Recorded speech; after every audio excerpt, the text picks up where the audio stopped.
Ernest, why have they not made an American Gladiators movie yet? I don't know, man, but Nitro, Star, Blaze, Fire, Ice, Rain, Water, Cumulonimbus, all of these people would have a really great opportunity, man. I'd love to see it. That just sells itself. I mean, look at these people.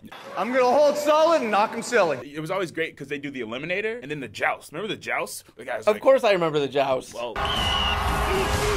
Whoa, man, overboard. I would see that movie, and I was kind of thinking that... yeah. Ignore that, and don't put that in this. Seriously. Don't put that in, Sean. Sean's gonna put that in. Sean's gonna put that in.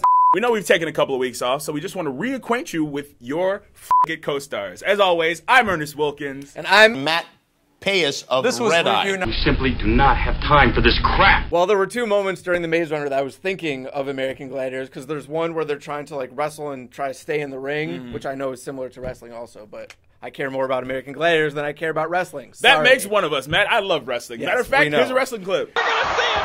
The most electrifying move on Rikishi! People go, oh! No! No! Charge! Big one! There's also thought of climbing a really tall wall, which of course makes me think of American Gladiators too. Hollywood already is literally out of ideas. They're making an adaptation of every successful young adult book. So maybe when they decide these books are done, we can get American Gladiators movie. Down.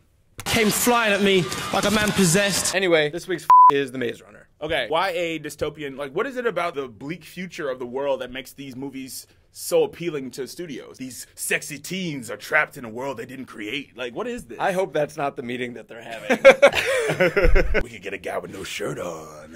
There's one thing we told you not to say in this meeting. It was sexy teens. It's just too much. I get it. If a book is really popular, you're like, hey, all the people who read the book will go see the movie. But a lot of these are not succeeding on the screen, both in terms of quality and box office, which doesn't go together at all. But, I mean, The Giver was not a good movie, and no one went to see it. Maze Runner is a better movie, but it still just feels familiar. Guys, we're gonna put you in this maze. It's not necessarily a kind of movie that goes, I'm trying to go drop, up to and including $14. Even if I read the book, I'd go, Like, I don't think there's a problem with YA novels. I think there's some that are done better than others, but I think this wouldn't make me go see that movie. Well, why can't they just put Labyrinth back in the theater? I mean, look at this. $5 to see Labyrinth in the theater again, or a $50 night out to see The Maze Runner, which again was okay. I thought Dylan O'Brien was good in the lead. He's from Teen Wolf, which I know you love. Love it. Mostly it's just like, okay, seen The Hunger Games, saw Ender's Game, saw just every Divergent, one all of the of them, yeah. million movies like this. If we're throwing out old things that are used to be young adult novels that should get remade, remember The Chocolate War when you were a kid? The Chocolate War by Robert Cormier, one of the best books I've ever read in my life. It's still amazing. Remake that. They made it in the 80s. It was terrible. Remake it. What about Super Fudge? I would watch Super Fudge. Are You There, God? It's Me, Margaret. Remake it. Live action Berenstein Bears, please.